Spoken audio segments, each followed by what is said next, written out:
isso aí, pessoal. Vamos fazer uma aulinha extra aqui na dependência matemática do segundo ano. Faz tempo que a gente não faz uma revisão.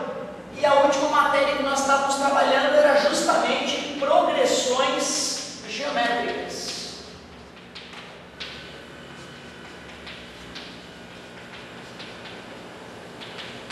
Que também são chamadas popularmente de PG, progressões geométricas.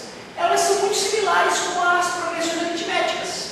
Na hora de representar os termos de uma PG, a gente representa por A1, A2, A3 e assim por diante, onde o último elemento, ou um elemento genérico qualquer, a gente representa por AN. Como é que a gente faz para chegar ao próximo número, a partir do primeiro? Basta multiplicar o número anterior por um númerozinho mágico, que a gente chama de razão. Quando nós estávamos trabalhando com PA, a razão era representada por R. Agora que nós estamos trabalhando com PG, para não confundir, a gente chama a razão de quê? Então a letrinha, que representa a razão é o quê? Já que para achar o A2 eu tive que multiplicar o A1 por quê? E para achar o A3 eu tive que multiplicar o A2 por quê? Eu posso dizer que para achar a razão, eu posso fazer o contrário, eu posso dividir esse por esse. Dividir o número da frente por o número de trás. Poderia ser também o A3 dividido pelo A2, tanto faz. Resumindo, eu pego o número da frente, um AN mais 1, e divido pelo número de trás, o AN. É assim que se acha a razão em uma PG. Pega o número e divide pelo número anterior. É a primeira coisa importante de a gente lembrar na PG. Outra coisa muito importante é a fórmula do termo geral. Do termo geral. Que história é essa de fórmula do termo geral? É uma fórmula que nos permite calcular o enésimo termo. O termo que a gente desejar. Como é que a gente acha essa fórmula?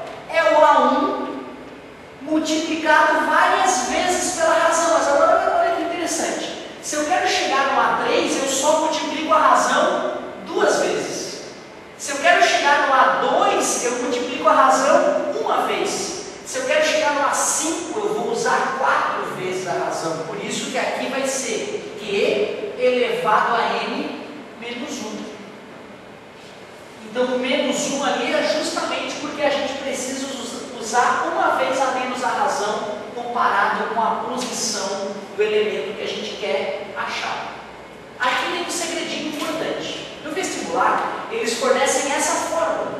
Só que às vezes tu não tem uma 1.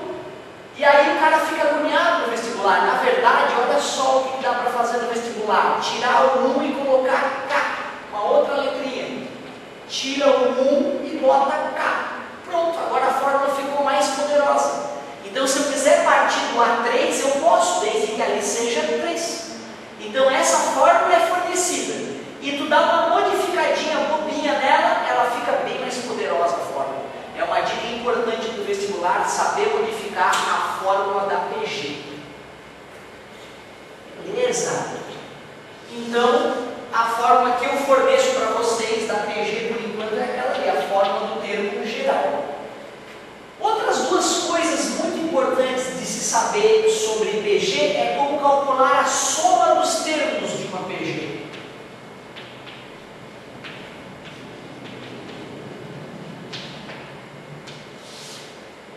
Duas maneiras diferentes de a gente calcular a soma dos termos de uma PG. Um caso é para PGs finitas e, por incrível que pareça, nós sabemos calcular o número total de termos, a soma de todos os termos de uma PG infinita também. Então, primeiro, para PG finita, ou seja, para uma PG que tem um número de termos definido. Para calcular a soma dos N termos da PG, a gente procede da seguinte maneira.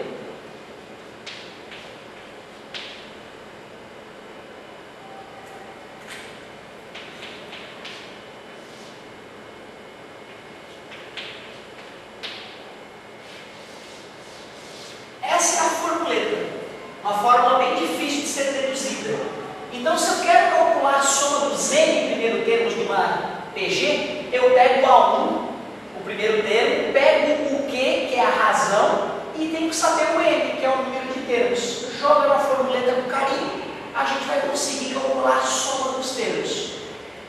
Mas o mais incrível é que também dá para calcular a soma dos termos para uma PG infinita. Não dá nem para acreditar. Que história é essa, professor?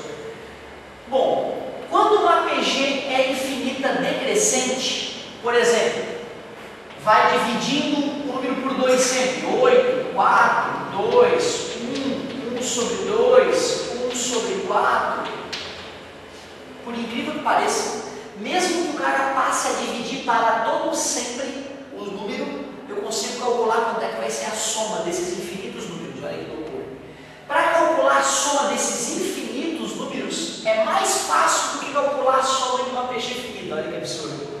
A soma de uma PG infinita é A1 sobre 1 menos Q. O A1 é o primeiro termo e o Q é a razão. Só substituir na fórmula acha a resposta. Vamos ver?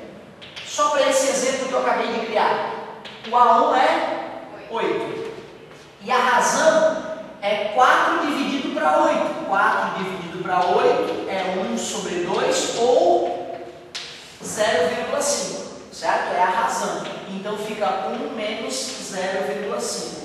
A soma dos infinitos termos dessa PG fica 8 dividido por 0,5.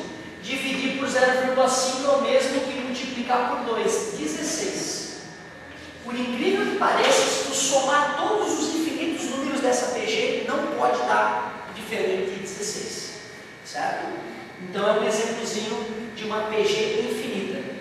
Uma coisa menos importante, eu diria, mas também que por garantia é bom a gente lembrar, é a classificação.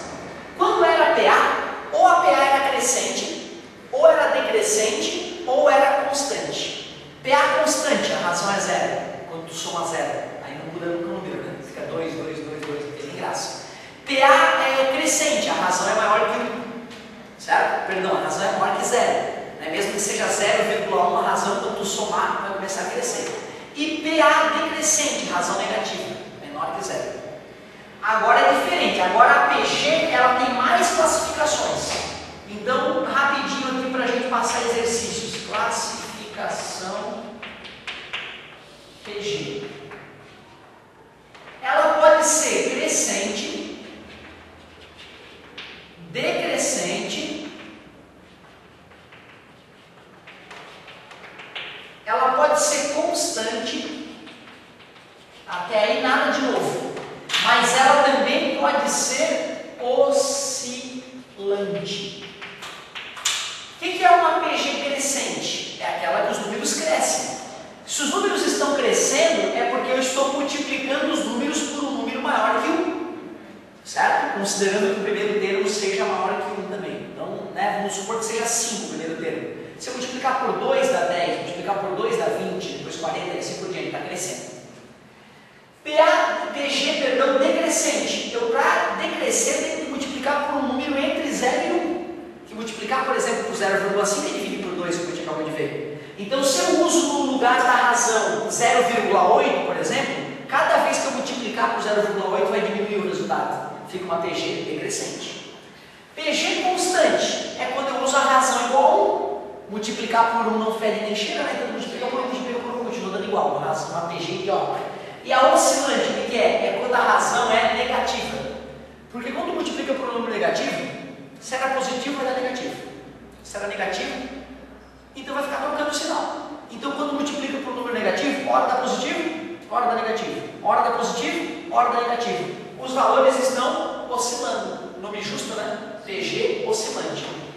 Então, considerando que o A1 é maior que 1, certo? O que é a PG crescente? Razão maior que 1. O que é a PG decrescente? Razão entre 0 e 1.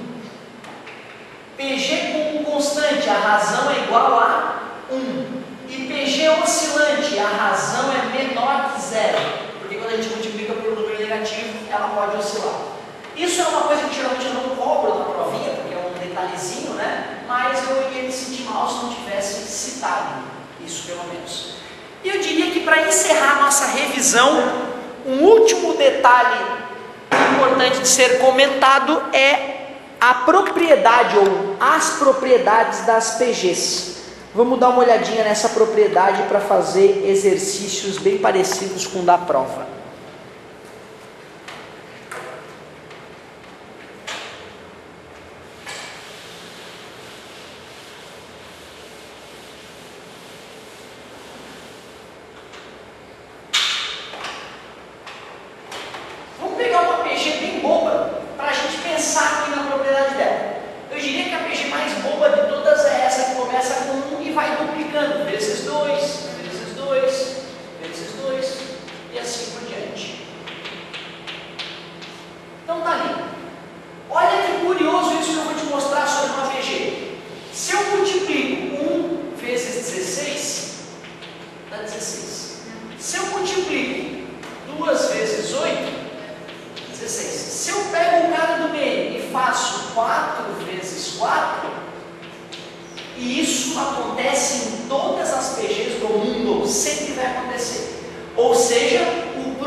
Ao quadrado do termo médio.